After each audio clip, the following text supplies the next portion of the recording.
தேர்தல் நேரத்தில் ஒரு தனிநபர் எவ்வளவு பணம் எடுத்துகிட்டு போகலாங்கிறத பற்றி பார்ப்போம்.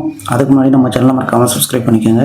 தேர்தல் தேதி அறிவித்த உடனேயே தேர்தல் நடத்தை விதிமுறைகள் அமலுக்கு வந்துடும்.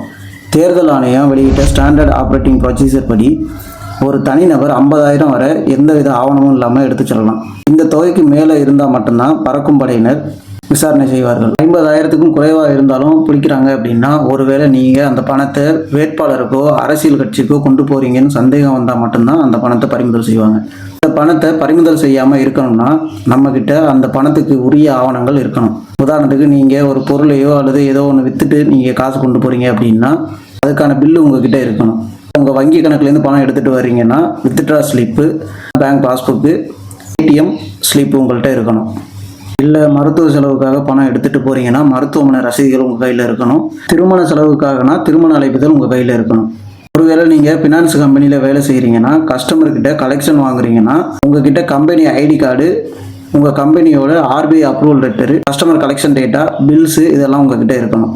அடுத்த வீடியோவில் உங்கள் பணத்தை பறிமுதல் செய்யப்பட்டால் என்ன நடக்குங்கிறத பார்ப்போம். இந்த தகவல்கள் உங்களுக்கு பயனுள்ளதாக இருக்கும் நம்புகிறேன். மேலும் இது போன்ற தகவல்களுக்கு நம்ம சேனலை மறக்காமல் சப்ஸ்கிரைப் பண்ணிக்கோங்க.